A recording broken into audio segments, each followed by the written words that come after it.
Silomnyama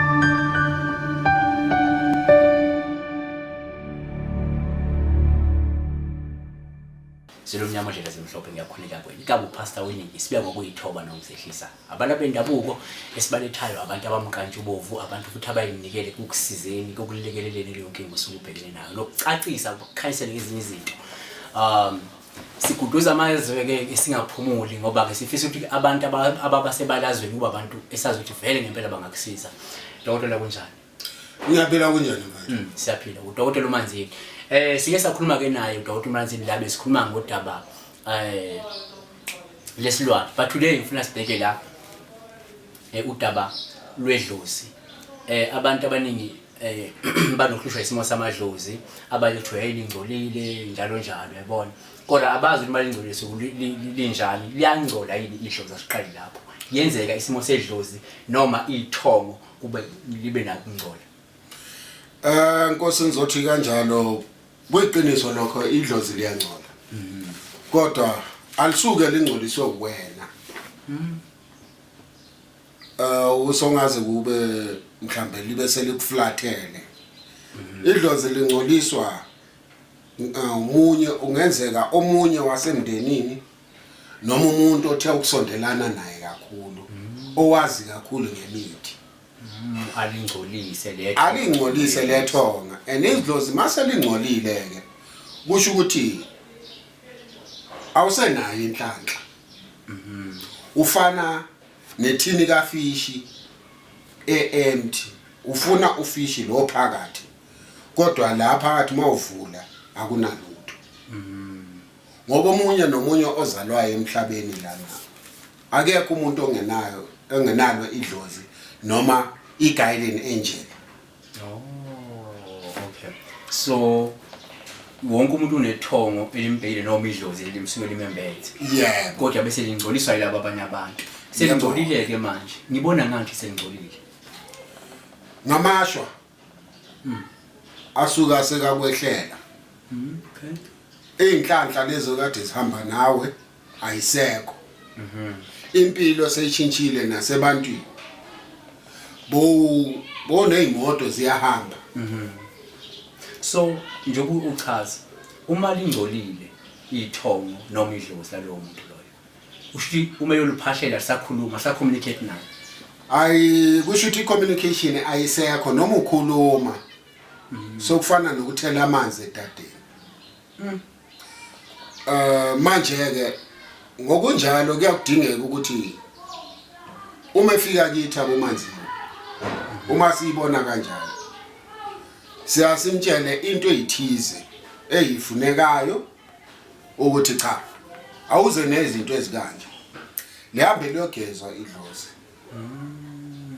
ene aligezwa kanye kuphela ligezwa kabili kuyi process kuba yiprocess yokugeza lelo ngoba uzucabanga ngesikhathi bengcolisa lamathongo bathatha isikhathi sabo bewangcolisa namhlanje wena ufuna ukuwageza njengepende uthathe uthinas nje uthi sokuphelile kumele siligeze bese siyahlala sibuye futhi sibuyele back endumbeni sibuza amakhehla ukuthi ngabe sokukahle na i-x-ray yamadlozi leya i-x-ray yethu isendumbeni emathambeni uthi sikhulume nabo khokho basinikeze impendulo ngiyayithanda lo iveza udokotela uthwena niyalikoroba nilikorobe kodwa futhi niphinde nibuyele lapha niyobheka ku-x-ray manje ukuthi likorobhekile yini sekushoda yini hayi vele ukuthi asisigezile hamba ke umuntu ahambe kanti lento mhlupha likagezeki khona ama-stains nyana asashoda futhi yabona ukuthi asuswe kwenzeka uthi usoligezile lelo dlozi lizoqhubeka kodwa lento enzoqhubeka ngayo ngiyelunye usuku uthi uligezile idlozi lithi yebo mina ngigezile kodwa ke lamadlozi ungakhohlwa ukuthi sokufakwe nedlozi elibi esuka selikhona lapha idlozi elibi lelo yini idlozi elibi idlozi elibi yileli abalibiza abanye bathi umgidelandlini thina silibize sithi ngumjiwa. Oh, umdliwa. Yebo. Umdliwa, umgidelandlini. Yeah, umgidelandlini, umjiwa, umdliwa. Yiyo lento nje sibiza ngokuhlukahlukana. Lelo dlozi libi kakhulu ngoba liyawuqeda umndeni. Usho ngamanye amazinto esiyivezayo la dokotela ukuthi bathi mabengcolisa le dlozi lakho bese bekulamanisa ngaleli umdliwa ke manje. Hayi ngaso sonke isikhathi. Kwesinye isikhathi bafaka nalo. Kungakho kubalekile ukuthi mawuqeda ukugeza idlozi nibuyele emsamo. Nibuza amathonga abogogo abomkhulu ukuthi ngempela ugezekile lo muntu. Ngempela amadlozi senikahleke sekanganiphahla senizomuzwa nama ekhuluma naye. Uma bethi yebo sigezekile. Kodwa ke bese bethi kukhona lo esingamazi la. Bese manje ke sokumele ubhekane naleya nkinga ke ekamjiwa mgidelandlini uyayibona lento enjalo. Leyo ngeyinye nayo iprocess. Ngoba akakwazi ukuqhubekela phambili asithi lo muntu unedlozi kumele anecalling. Uyoshayelwa kanjani enedlozi elibi? Ayisikho ukuthi sowuthwasisa ubuthakathi lo muntu mayise kaqedile uyoba ngumthakathi phela. Angeze ukuba idlozi elizolapha noma elizosiza. So into eveza ukuthi uma kungenzeka umuntu uthola ukuthi yena kahle hle umbethwe idlozi lokuthi ufuna alandele ubizo lokwelapha. Kodwa uma sesitetiswe nalomdliwa. Yebo. Sekufana ukuthi kuze yena aqala ukuthwasa aqale koroje uqala nomdliwa qala anjuba bese kuqhubeka neprocess yokuthwasiswa kahle. Umdliwa akakorojwa uyalahlwa. Kumele alahlwe. Into engcolile engafuneki emndenini noma empilweni yakho. So isitshele ngeprocess yesiphetho. Ithatha singanani iprocess ukuthi umuntu uma kushuthi bese nomdliwa ahamba nawo noma kunomdliwa kulelo khali ukuthi niwulahle. Kuya ngabantu. Kahle kahle ngithi kuya ngabantu ngoba umdliwa into ethatha usuku olodwa. Okay.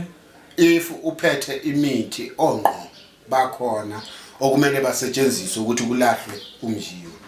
Okay. Usuku olodwa ulahla umdliwa.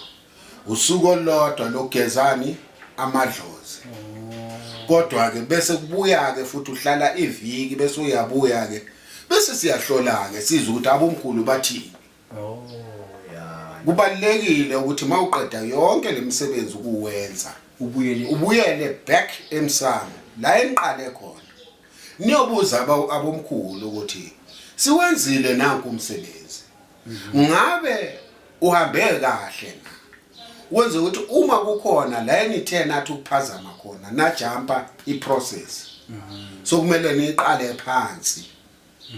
Ize ihambe kahle ngoba the aim yokwenza yonke lento ukuthi impilo yomuntu iqale ibe ne direction. No, siyabonga kakhulu mbukeli esikhulumene la udokotela uManzini omelaphi wendabuko semkantshi bovuke sikuvezile ukuthi uneminyaka engaphezulu kwe-20 esebenza nomsebenzi besibheka la idlozi elingcolile noma ithongo elingcolile kwase sekuphinde sibheka lokudaba lokuthi makwenzeka ukuthi mhlawumbe lelo dlozi lihambisana nomdliwa kwenziwa kanjani lapho noma lelo thongo lelo kulapho lo muntu sekufakwe nemidlini into ezinjalo kwenziwa kanjani. So ukuveza iprocess elulu kuyenza kodwa futhi yena niyahlola uqala umsebenzi base uphothula umsebenzi uphinde lihlole ubheke ukuthi mhlawumbe likhona lokusalayo. Siyabonga kakhulu usathatha inombolo usamfonela njengamanje dokotela siyabonga. Yebo inombolo zona zikhona. Bazowazi bekubambe. Dankie. Thokozani.